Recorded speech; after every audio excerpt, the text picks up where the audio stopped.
Good afternoon, and thanks for having us in. One of the most talked about bills in Pierre has hit a roadblock. This morning, House lawmakers voted to kill the proposed sales tax cut on groceries.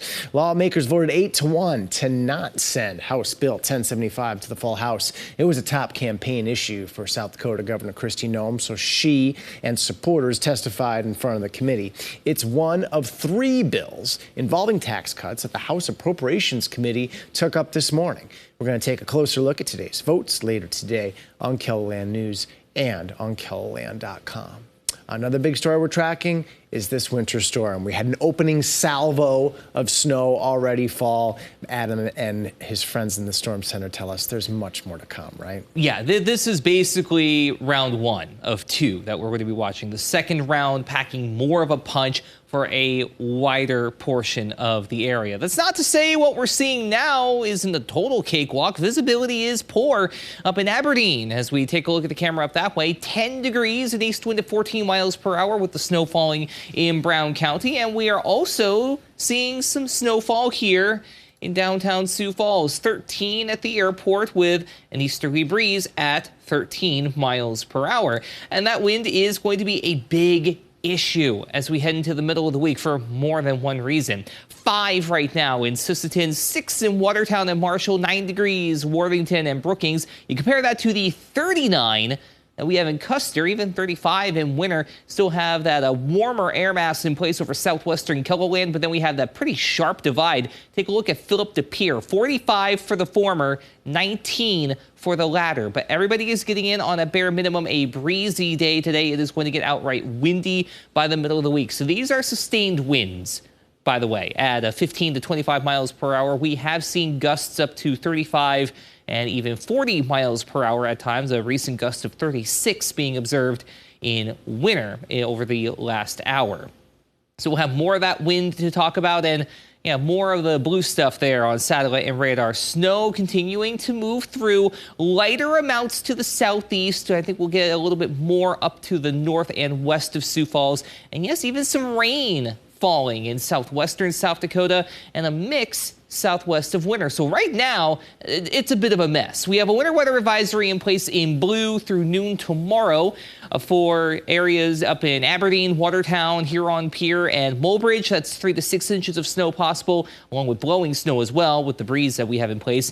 Towards Sioux Falls and Madison into southwestern Minnesota and northwestern Iowa, it is 1 to 3 inches of snow expected, but still, we're going to see that snow get blown around a bit. Then we hit the main event. That's Wednesday into Thursday. Winter storm warnings in red, blizzard warnings in white. All of that going through Thursday morning. We'll have more on that, plus what to expect in terms of total snow amounts and what comes around for an arguably better weekend coming up in your 7-day forecast. Hey, better's nice. Thanks, Adam. Remember to download the KELOLAND Storm Tracker app to your smart devices to stay on top of this winter storm. You can watch the radar and check out an hour-by-hour forecast. Also, make sure to watch our clothesline page on KELOLAND.com to see if your child's school is closed or delayed this week. The full list is also scrolling on the bottom of your screen. As another storm rolls in, FEMA has announced federal disaster assistance for the Rosebud Sioux and Oglala Sioux tribes to help with recovery in areas hit hard by December storms. The federal funding is available for the tribes along with some private nonprofits. We've posted details on how the money can be used on our website. Recently, the Rapid City Police Chief put out a call to action to community members in a Northside neighborhood that's been riddled with violence. Unfortunately, South Dakota, we have witnessed an uptick in violence like many other places in the nation over the last couple years. And here in Rapid City, we've had a neighborhood that's been adversely impacted in a great way. Chief Don Hedrick says just one apartment building along Surfwood Drive has seen 157 violent incidents and 6 homicides in the last 3 years. Police have been working with the community to figure out how to make the neighborhood safer. In tonight's Eye on KELOLAND, Lauren Solik takes a look at the history of crime along Surfwood and Knollwood Drive. She'll also explain what police think will help solve the issue. Police are investigating a report of a suspicious man following a young girl back home from Sioux Falls Middle School. Police say she was just a couple of blocks south of Ben Rifle Middle School on the east side of town when she noticed a man had been following her. She approached a woman at her mailbox when the man ran up to her and said she needed to go with him. The woman stepped in and he ran away. We have an update on a police investigation we told you about over the weekend. It turns out authorities were gathered in the central part of the city to investigate a stabbing. Early Sunday morning, a woman reported she'd been attacked by a group of people and stabbed in the leg. She said she didn't know where she was when it happened. Police believe they found crime scene near 14th Street and Summit Avenue. They're still working to figure out who was involved.